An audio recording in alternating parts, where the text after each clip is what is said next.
Já parou para pensar como a vida podia ser diferente se só uma ideia nova fosse colocada em prática? Fica aí a reflexão. E olha, antes da gente começar mesmo, um obrigado especial para quem está aqui ouvindo agora. É muito bom ter essa companhia. Se gostar do papo, segue a página, comenta, compartilha com quem também curte essas ideias. Ajuda demais a gente a continuar. Agora sim, vamos lá.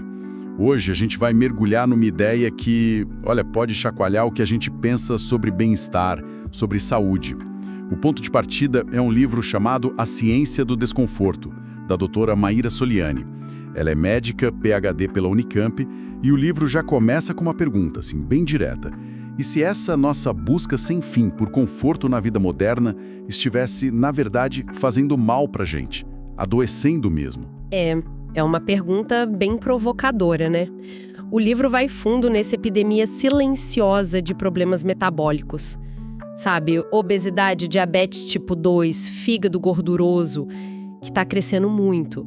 E a tese central é essa: muitos desses problemas são acelerados não só pelos nossos hábitos, mas por uma espécie de aversão cultural que a gente desenvolveu ao menor sinalzinho de desconforto. Ah, entendi. Funciona quase como um alerta, sabe? Sobre como essas escolhas do dia a dia, que parecem tão inofensivas, vão se acumulando e, bom, o impacto na saúde a longo prazo pode ser gigante. E para explicar isso, ela usa uma imagem que eu achei muito forte, que é a da jiboia metabólica. Essa analogia é ótima. Né? A ideia é que a coisa não acontece de uma hora para outra. A disfunção no metabolismo, ela vai se instalando devagarinho, quieta, sabe?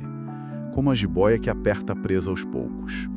E os nossos hábitos modernos, comida ultraprocessada, ficar muito tempo parado, dormir mal, tela o tempo todo. Tudo isso vai meio que abraçando a gente metabolicamente. E o pior é que muitas vezes não tem sintoma claro no começo, né? A gente só percebe quando o negócio já apertou. Exatamente. E a escala disso é bem preocupante, na verdade. Se a gente pega os dados lá dos Estados Unidos, por exemplo, eles sugerem que, assim, impressionantes, 93% dos adultos já tem algum nível de comprometimento metabólico. 93%? Nossa! É muita gente. E o Brasil, infelizmente, tende a seguir um caminho parecido, né? Essa busca constante pelo conforto na hora, aquela coisa do eu mereço para justificar mais um doce ou pular a academia. E não aperta só quem tá com sobrepeso visível. Ela afeta até gente magra, aparentemente saudável, minando energia, longevidade, tudo de forma silenciosa. Parece um cenário meio pesado, né? Essa jiboia apertando todo mundo, mas o legal do livro é que ele não fica só nisso, no problema. Ele propõe uma virada, certo? Uma visão diferente sobre o desconforto. Aí que tá o pulo do gato, a grande sacada do livro.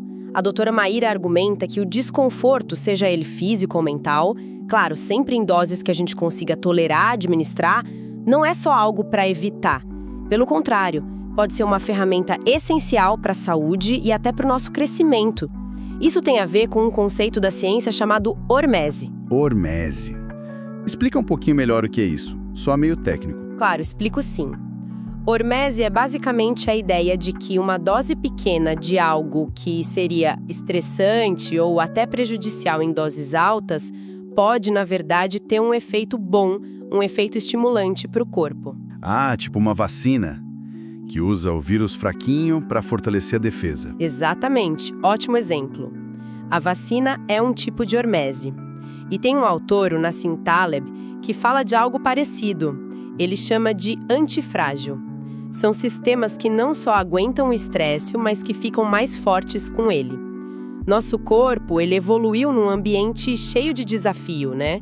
Tinha a época de pouca comida, precisava se mexer muito, enfrentar frio, calor. A vida moderna meio que tirou esses estresses bons da nossa rotina. Entendi. Então a ideia não é voltar para a caverna, mas trazer de volta uns desafios controlados para o dia a dia.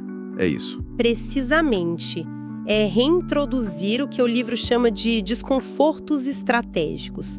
O jejum intermitente, por exemplo, que, olha, tá longe de ser só modinha.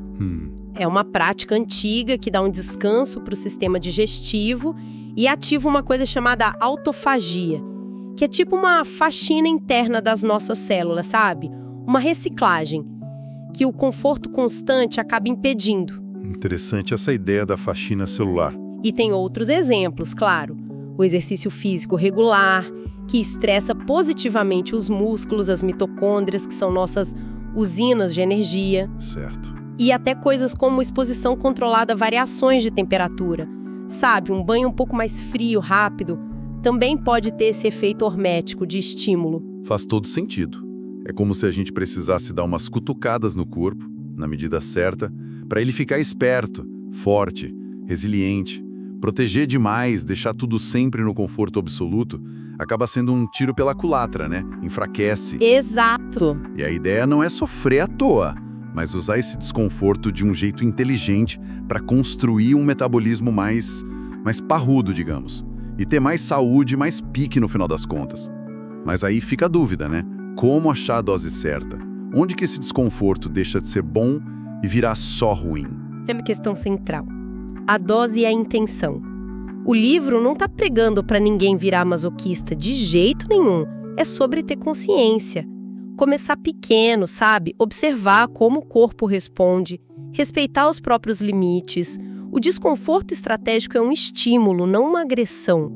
E toda essa reflexão leva a gente por uma pergunta importante, para o nosso dia a dia mesmo. Será que a gente está confortável demais para a nossa própria saúde? Qual pequeno desconforto bom a gente poderia trazer de volta para a rotina para fortalecer a saúde, em vez de sempre pelo caminho mais fácil, mais cômodo? É uma pergunta que fica martelando depois de ouvir essas ideias. Dá muito o que pensar, sem dúvida. E para quem ficou curioso, quer se aprofundar mais nessas ideias direto na fonte, no livro da doutora Maíra, é só comentar "eu quero" aqui nos comentários que a gente direciona, ok? E lembrem-se sempre, um livro pode não mudar o mundo inteiro, mas olha, pode mudar a sua vida. Até a próxima!